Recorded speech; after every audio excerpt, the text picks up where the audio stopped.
had a friend who was trying to help me who would get like incredibly frustrated with me. Because I was producing and I was liking my rough mixes, but then we would get to a mix situation and he would be like, well, you can't do that. And I was like, yeah, but I can. He's like, both of these things can't be loud. And I was like, yeah, but I want both of them to be loud. And they were loud in my rough mix. So if I can make them loud in my rough mix, like you should be able to make them loud in like a better way, you know? But I didn't know what I was doing or talking about. So again, I locked myself away for like 6 months, just mixed the same song over and over and over again in like different sessions and would try different compressors and try different EQ and see, just like what I liked. And then if one thing stuck, I would save that, and see what would happen. And then I started because I'm this kind of person, I started getting like analyzers, frequency analyzers. And if I could find stems from a song that I like, I would like put the kick drum up and then look at a frequency analyzer and like take a picture of it when it was hitting to see like what they were boosting or what they were cutting. And I did that for like bass and kick and vocals and backing vocals and just like really geeked out because I'm not good at learning when people try to teach me. Like I'm good at learning just like watching, like, or understanding somebody's process, right? So even for me, like being able to dissect a choice that somebody already made was an easier way for me to learn, right? I found it really interesting what you're saying. It wasn't, when you were saying you locked yourself away to mix, I assumed you were going to say you went through all of the songs you recorded and mixed them all differently. But are you saying you like specifically chose one song and just like went from a blank slate over and over and over again? Yeah. Wow. Yeah. And I mean, like, when I tell you my first session when I was figuring out my first mix had like 15 revisions. And then I was like, okay, like this is fine. And then I would start again and be like, this is the snare thing I like. This is the kick thing I like. Do you know what I mean? 'Cause and then after I literally had like 15 different sessions of this song, I started understanding like what frequencies I like to hear and what ones bother me and the volume relationship and where my voice should sit. And do you know what I mean? And how to like make space and create depth. And actually, Monocog, who's on at the moment, we were kind of having a bit of a laugh on Monday about how he'd say if he's been like working on a song for 3 months or something like that, he gets a bit confused at mix stage. But I guess like does doing that process over and over again, I feel this is like a broadly creative application, not just specifically for mixing, but you're able to kind of like reset your mind, like go back to the beginning of the decision tree and then see how things unfold if you follow a different path? Yeah, I think like the thing is with anything, even with songwriting, because I used to be very precious about it, like, because how I write, it's like I literally sit at my piano, I start singing nonsense, I sing some words, pop out, and then I go back and I find the lyrics, right? And I used to be like, the first set of lyrics had to be the song. And if it wasn't the song, like I would scrap the song. I would never revise anything. And then when I sat in a session one day with a bunch of people from Berkeley who went to school for songwriting, and I saw the way that they worked, like I had like a pen and paper and we started to write lyrics and they were on their laptops, like in a semicircle. There were like 3 people and they're like, what are you doing? And I'm like, I'm writing lyrics. And they're like, well, how do you know what to write about? Because like they needed to have like a whole conversation about like what's the story and this and what are we communicating here and how does that look in the verse and what's it, and like I'd never thought like that, right? But then working with them and like being able to take a bit of that and being like, oh, actually when you can like go back with a fresh set of ears, you can make better choices, right? That is so Berkeley, whoever just said that. Yeah. And that's one thing that has really helped me in my career is realizing that nothing is precious, right?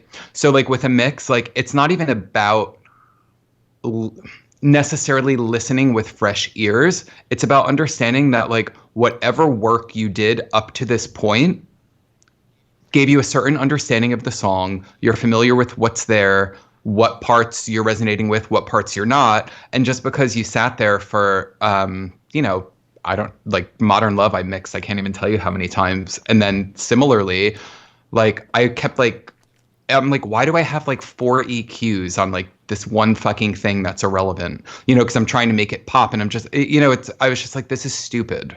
And I sat on the plane, and I didn't, because this is very rash, and I do not recommend anybody do this, because it wasn't even backed up. And I'm just like, I was like, fuck this. I'm going to start over.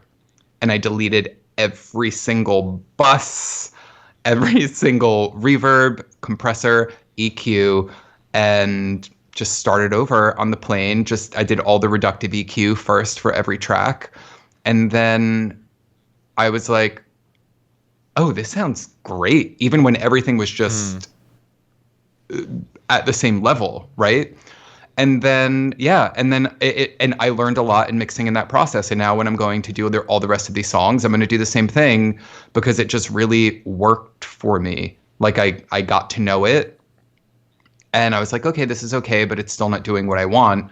And sometimes I think you have to start fresh because you can just get so caught up in the amount of work that you put in to the point that you stop hearing the song. You just, because you don't want the energy that you invested to be wasted. Yeah, Does totally. that make sense? There's a term for that kind of thinking, which is the sunk cost fallacy. Have you heard that term? No. It's basically like thinking, it can be applied to anything. Like a good example is like if you're starting a business or something like that, and you go like, well, I've put, you know, $10,000 or $50,000 into this business, but it's not generating a profit. It's kind of like ruining your life. You're not getting any sleep. It's not going anywhere, and you have other ideas you'd rather pursue. And you either sit there going like, but I put $50,000 into it, or you go, I need to just start fresh. So it's that kind of whole. I think it's really great that you hit on that point, because I think any creative work that you're doing, the time or effort that you've put in is irrelevant. It's just kind of because it's beneficial, whether it sucks or whether it's great. It's the same benefit because you're learning, right? And like you're learning a better way to work. And like a better way to work sometimes is just starting over and taking all the lessons you learned from the mistakes that you have in like your other session and being like, okay, like I have way too many plugins on everything. Or do you know what I mean? Like I'm not going to do that this time. Yeah. These are the important things. These are the things that I want in the front. These are the things that I'm going to like throw in the back. Not everything needs to be, you know, because what happens is with so many people, especially like when they're learning to mix, they just keep making things brighter. You know, or like putting like 2 to 4K on everything because they think it's making it pop. And then all of a sudden, just every single source hurts. You know what I mean? And it's like, it's hard to recover from that because like the amount of fatigue you even get just from like listening to it is crazy, you know? What I realized is like control always comes from insecurity, right? Control is not a positive thing. Like knowing what you're doing and what you are is one thing, but like trying to control situations. I mean, like, this is what my career looks like. This is the path. Like you're setting yourself up to feel rejected because we don't know the future, right? In like a mix, you can only control so many things. There comes a point where you have decisions that you have to make and you have to like let a song be what it's going to be. The same thing with writing. Like you can't force things. Like sometimes you just have to accept things as they are and like make them the best that they could be within that context. Otherwise, like they kind of lose the point of what they were supposed to be originally, you know? Yeah. So you basically just like revealed you're pretty much sitting on your album at this point. Are you still like needing to do a ton of work to finish it off, or is it? No, it's written.